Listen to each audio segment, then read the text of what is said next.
بسم اللہ الرحمن الرحیم۔ پیارے ناظرین محترم، السلام علیکم۔ آج کا ہمارا موضوع ہے حضرت ابراہیم علیہ السلام کے بارے میں معلومات۔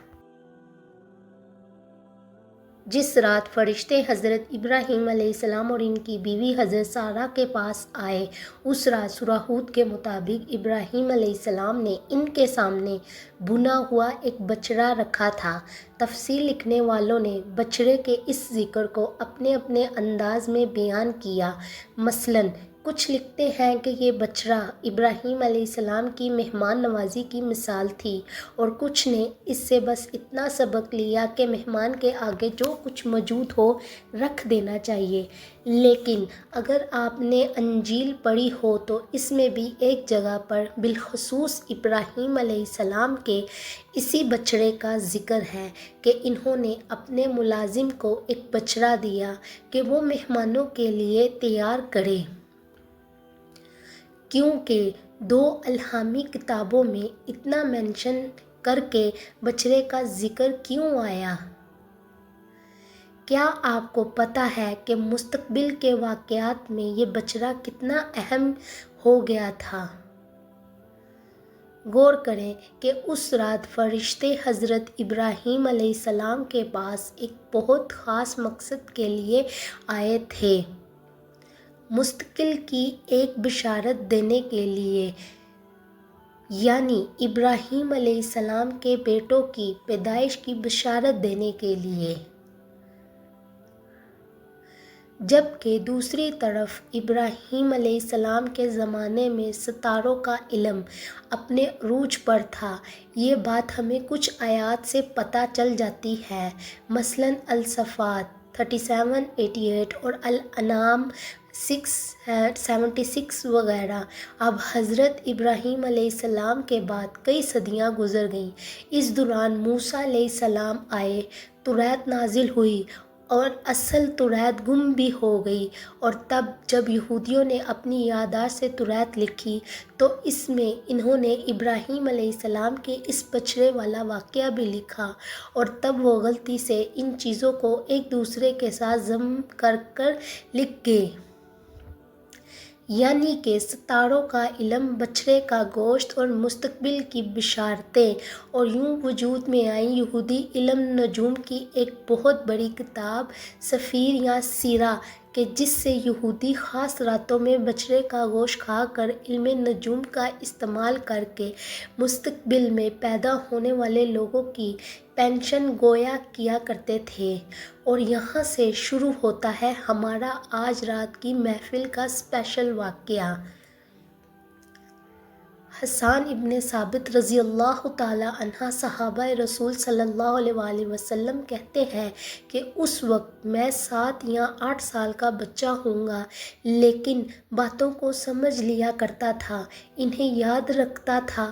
وہ ایک رات اعلیٰ صبح سحری کے وقت میں مدینہ میں اپنے گھر کی چھت پر بیٹھا ہوا تھا کہ دور سے مجھے مشعلوں کی روشنی دکھائی دی۔ ان مشعلوں کی روشنی میں مجھے کچھ لوگ دکھائی دیے کہ جو آپس میں قلعے کی دیوار پر کھڑے سرگوشیاں کر رہے تھے۔ پہلے تو میں سمجھا کہ شاید وہاں کوئی حادثہ ہو گیا ہے، لیکن پھر مجھے اونچی اور ایک صاف آواز سنائی دی کہ مدینہ چلو، وہ ستارہ طلوع ہو گیا کہ جس نے ایک نبی کی پیدائش پر طلوع ہونا تھا۔ اور پھر میں نے دیکھا کہ آواز لگانے والا وہ شخص ایک یہودی عالم تھا، اور پھر تھوڑی ہی دیر بعد وہ تمام لوگ وہاں سے چھٹ گئے۔ اس واقعے کو حسان رضی اللہ تعالیٰ عنہ کے علاوہ ایک شخص اور نے بھی رپورٹ کیا، جو اس وقت خود بھی حسان رضی اللہ تعالیٰ عنہ کی طرح ایک ہی بچے تھے۔ حضرت حوصیہ بن مسعود رضی اللہ تعالیٰ عنہ کہتے ہیں کہ میں نے بھی مشعل کی روشنی میں ان لوگوں کو ستاروں کی طرف دیکھتے ہوئے دیکھا، اور ہم یہ باتیں دیکھ کر سن کر بہت حیران ہوئے، یہاں تک کہ اس واقعے کو ایک طویل عرصہ گزر گیا، ہمیں وہ واقعہ بھی بھول گیا۔ اس دوران کئی لوگ جو اس وقت بچے تھے وہ جوان ہو گئے، جو جوان تھے وہ بوڑھے ہو گئے اور جو بوڑھے تھے وہ وفات پا گئے، لیکن ایک دن میرے کانوں میں پھر ویسی ہی ایک آواز پڑی کہ مدینہ والوں، مکہ میں محمد صلی اللہ علیہ وآلہ وسلم نے اللہ نے نبوت کر دیا۔ اور یہ سن کر مجھے ایک بار پھر سے مشعلوں کی روشنی میں ستاروں کے نیچے ہوئی وہ پیشگوئیاں یاد آ گئی۔ یہودیوں کے اس پاورفل علم ایک اور رپورٹ صفیہ بنت حیہ رضی اللہ تعالی عنہا بھی دیتی ہیں۔ کہتی ہیں کہ میرے والد اور چچا دونوں مجھ سے بہت پیار کرتے تھے۔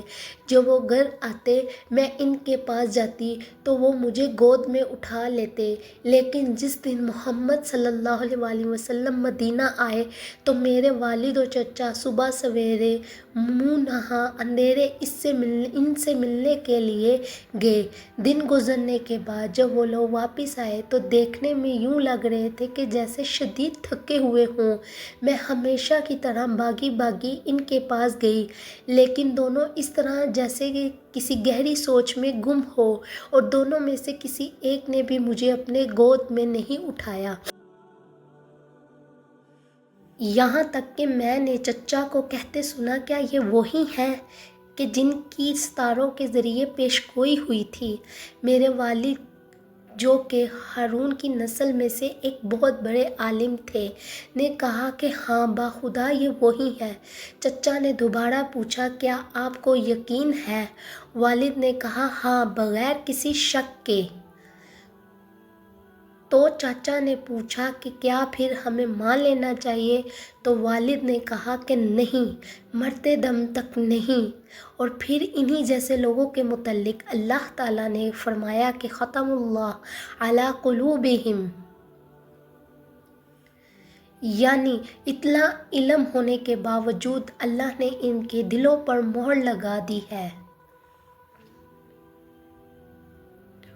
فرشتوں کے آنے والی رات میں بچڑے کا بالخصوص ذکر صرف ابراہیم علیہ السلام کی فیاضی اور سخاوت یا پھر مہمان نوازی کے طریقے نہیں، بلکہ ہمیں ایک لیڈ فراہم کرتا ہے جسے لے کر اگر ہم ریسرچ کریں تو ہمیں اندازہ ہوتا ہے جیسے کہ کیسے علوم کیسے واقعات ہو گزرے ہیں، اور پوری تاریخ قرآن پاک کے ذریعے ہماری آنکھوں کے سامنے آ جاتی ہے۔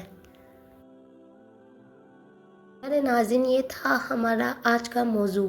تو آپ ہمارے چینل کو لائک، سبسکرائب اور شیئر کرتے ہیں تاکہ آپ کو ہماری ہر آنے والی ویڈیو کا نوٹیفیکیشن مل جائے۔ شکریہ، اللہ حافظ۔